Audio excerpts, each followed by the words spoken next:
آقای مهندس فیروزان متاسفانه دختر عزیز و دلبندشون متاسفانه 2 سال پیش از دست دادن.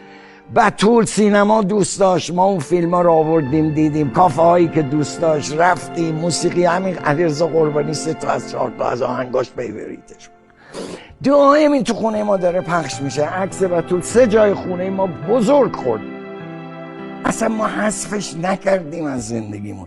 خیلی ها به ما گفتن خونه‌تون عوض کنید، من اصلا این شیوه رو قبول ندارم. من میگم من با این درد که امروز دارم باید زندگی کنم. این درد قرار همراه من. مگه انسان دردمند بده؟ مگه انسانی که دلش تنگ بشه بده؟ سروش خب من دلم تنگ میشه گاهی براش، خب بشه. ما ادای بتول رو تو خونه در آوردیم که اگه بتول بود الان مثلا این کارو میکرد. یعنی برای شما هست